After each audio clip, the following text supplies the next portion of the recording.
Today we are going to be exploring Newton's three laws. These are pretty fundamental to physics and they keep showing up basically in everything you do. So it's really important that you get these down and you know them well, starting this segment. So Newton's first law, let's write number one.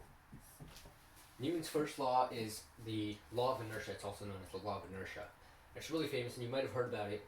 It just, the way it's easily said is objects at rest stay at rest. So we'll rate rest, it stays at rest.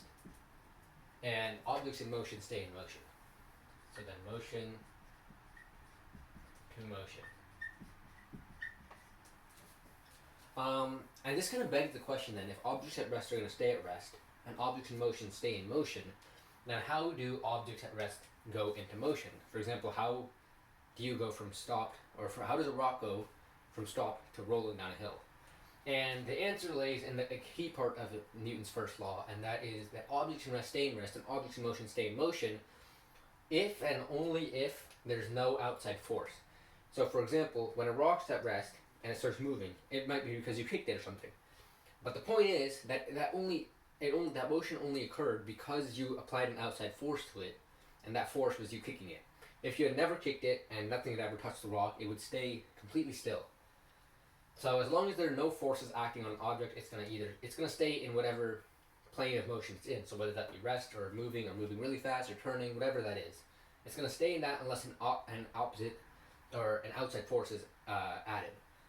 So the reason this is called the law of inertia is because the reason that objects at rest stay at rest and objects in motion stay in motion is because they all have this inherent property to them that is known as inertia. Inertia is, well, it's an inherent property of the object, and it's really linked to mass. It's almost like interchangeable with mass. So objects with more mass, so for example a huge rock, a boulder, is going to have more inertia than a little pebble in the ground.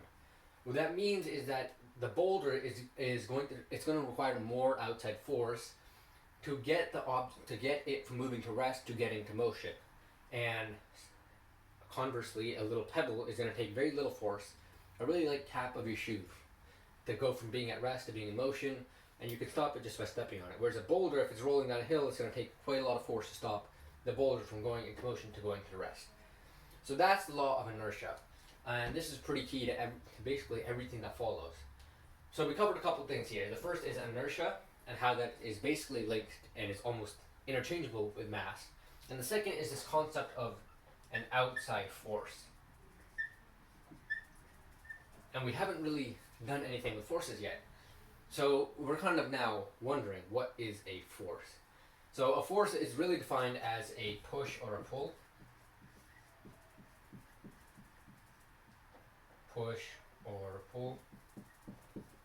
So for example, me writing on this board with this marker is going to be a push because I'm pushing the marker against the board. That's why this marker is going from rest to motion. And force comes in the unit, the SI unit is newtons.